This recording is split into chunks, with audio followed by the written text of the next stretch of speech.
Assalamualaikum warahmatullahi wabarakatuh. Perkenalkan, nama saya Muhammad Ikhwan dengan NIM S1S12082. Di sini saya akan menjelaskan mengenai jawaban dari kuis yang dikerjakan pada section 10. Di sini saya sudah menjawabnya. Langsung saja. Pada nomor pertama, nomor 1, misalnya itu table alias must be used when you are writing correlated subquery. Benar atau salah? Nah, jadi pertanyaannya di sini tabel klausa alias itu harus digunakan ketika kita menuliskan korelasi subquery. Jadi jawaban saya di sini itu false, karena alias itu digunakan untuk memberikan nama sementara pada tabel atau kolom. Jadi alias itu digunakan untuk membuat nama kolom itu lebih mudah dibaca, sehingga alias itu tidak harus digunakan dalam menuliskan korelasi subquery. Jadi jawabannya false. Berikutnya, manakah dari statement berikut ini yang salah? Jawabannya itu with Krause decrease performance atau menurunkan performa. Krause with dari setahu saya yang saya baca yaitu untuk mengoptimalkan struktural query pada SQL. Jadi ini bertentangan dan yang saya baca, karena di sini dia mengatakan bahwa with cross itu menurunkan performa. Berikutnya yang nomor 3, when creating a report. Jadi ini saat kita membuat laporan dari employee yang memiliki penghasilan lebih dari rata-rata untuk departemen mereka. Titik-titik can be used. Ini bisa digunakan untuk menghitung gaji rata-rata setiap departemen. Kemudian compare, membandingkan salary tiap karyawannya, employee, dengan average-nya. Average di sini. Average itu rata-rata salary-nya.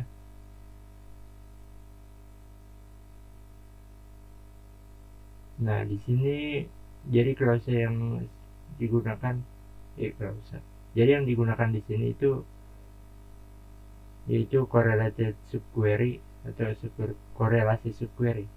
Di sini perlu kita ketahui bahwa korelasi subquery itu digunakan untuk pemrosesan baris per baris. Jadi tiap-tiap subquery itu dijalankan untuk setiap baris dari outer query. Nah, prosesnya itu dimulai dengan mengambil baris dari outer query, kemudian inner query-nya itu dijalankan dengan menggunakan nilai baris. Kemudian nilai dari inner query-nya itu digunakan untuk melakukan kualifikasi atau mendiskualifikasi baris tersebut. Jadi yang digunakan di sini pada kasus ini itu correlated subquery. Kemudian berikutnya nomor 4, which statement about the tanda lebih kecil dan lebih besar operator is true. Jadi statement mana yang digunakan operator yang betul? Jadi statement tanda ini digunakan itu jawabannya yang ketiga ini. Ini bisa digunakan ketika single row subquery dan mengembalikan nilai itu hanya one row. Jadi statement tanda ini hanya bisa digunakan pada single row subquery.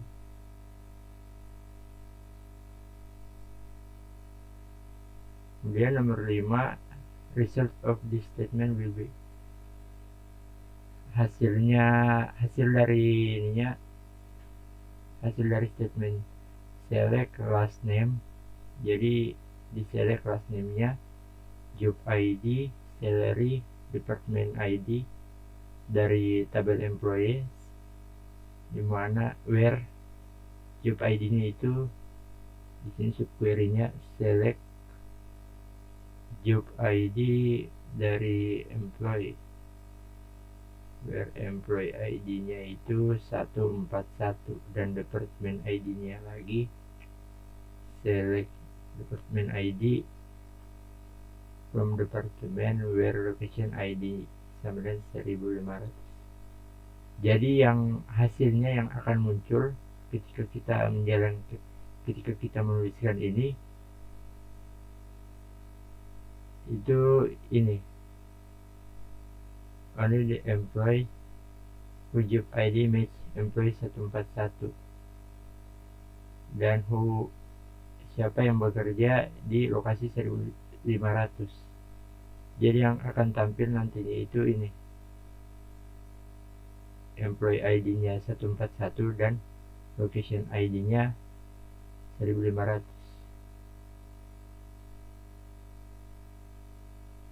Kemudian berikutnya ini to produce report that contains. Anda perlu membuat laporan yang berisi semua informasi terkait karyawan untuk karyawan yang memiliki Brett Carter sebagai supervisor. Meskipun tidak yakin, walaupun kita tidak yakin dan ID supervisornya, berarti kita harus mencari ID supervisornya. Jadi query yang akan digunakan itu yang seperti ini. The select from table employees where supervisor ID. Di sini tadi kita tidak mengetahui, kita tidak tahu ID supervisor yang dimiliki oleh si Brett Carter ini.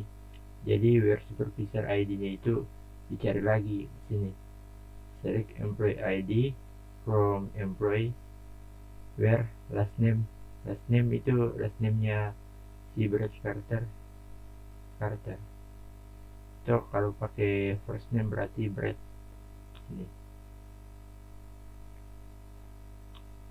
Itu saja untuk nomor 6. Berikutnya nomor 7.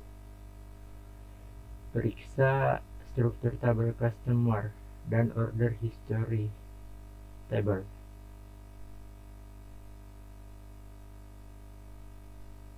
Manakah dari skenario berikut yang memerlukan subquery untuk mengembalikan hasil yang diinginkan? Jadi pada nomor 7 ini kita perlu menampilkan semua pesanan yang dilakukan pada hari yang sama dengan nomor pesanan 25 950.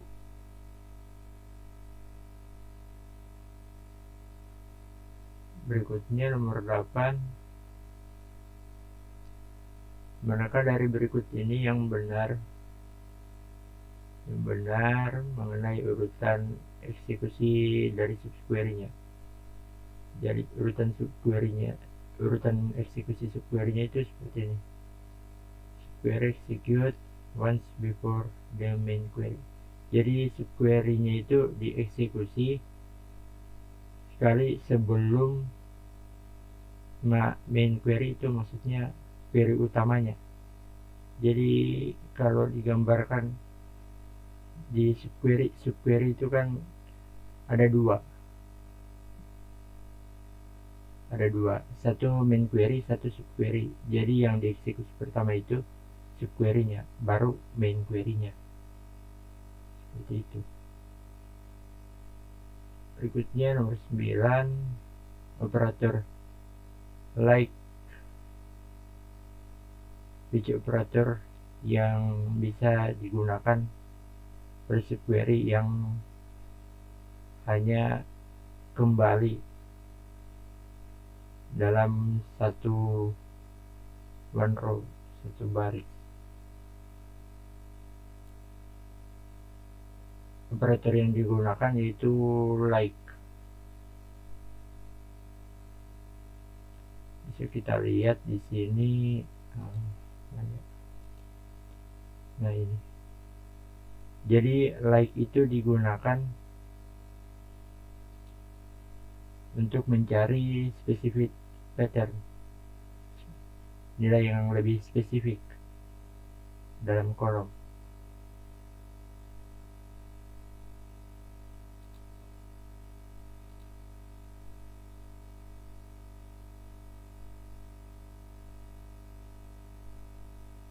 Kemudian berikutnya nomor 10, operator berapa baris.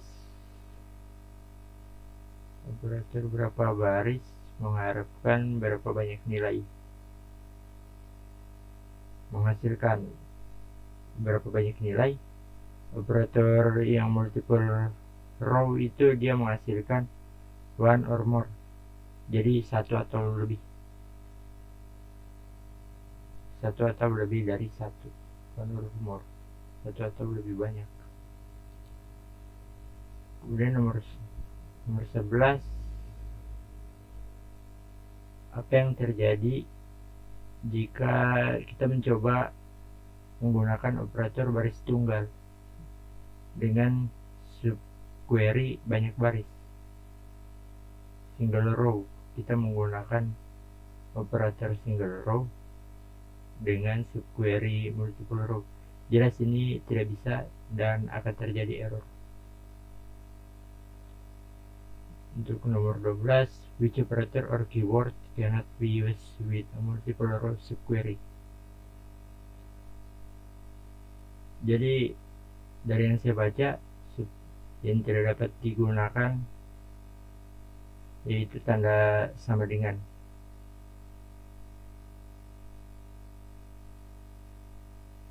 Karena di sini multiple row subquery itu subquery menghasilkan lebih dari satu baris.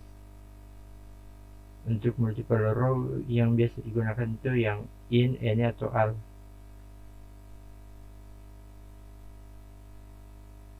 Kemudian yang nomor 13, group function can be used in subquery even though they may return many rows, true or false.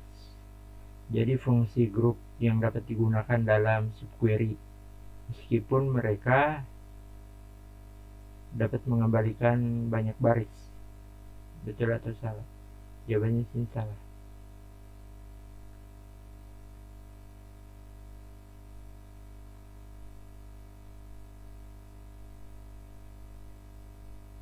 Yang 14, which best describe a multiple row subquery. Nah, kembali lagi seperti yang penjelasan di nomor 12, multiple row subquery adalah subquery yang menghasilkan lebih dari satu baris. Jadi yang paling bagus dalam mendeskripsikan multiple row subquery di sini saya pilih yang ketiga, yaitu query yang dapat mengembalikan satu atau lebih row dari inner select statement. Yang terakhir nomor 15, What is wrong with the following query? Apa yang salah dari query ini? Dari query-nya itu select employee ID, last name, from tabelnya itu employee, where salary-nya select min salary, from employee, group by department ID. Jadi kesalahannya di sini yaitu subquery-nya mengembalikan lebih dari satu row,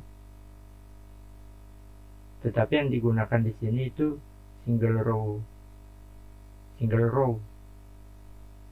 Yang digunakan itu single row operator single row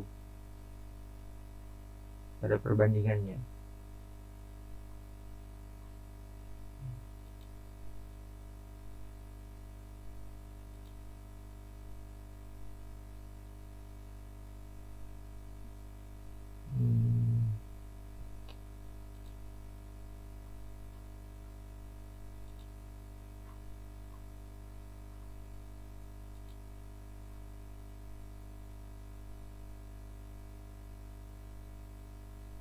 Di sini salah, harusnya true ya.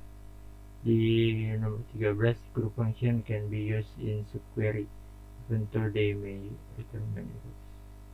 Jadi fungsi grup yang dapat digunakan dalam subquery meskipun dapat mengembalikan banyak baris. Benar atau salah? Ternyata jawabannya benar, bukan salah. Ternyata ada kesalahan di sini. Itu saja yang bisa saya jelaskan. Adapun kesalahannya mohon dimaafkan. Sekian dari saya. Assalamualaikum warahmatullahi wabarakatuh.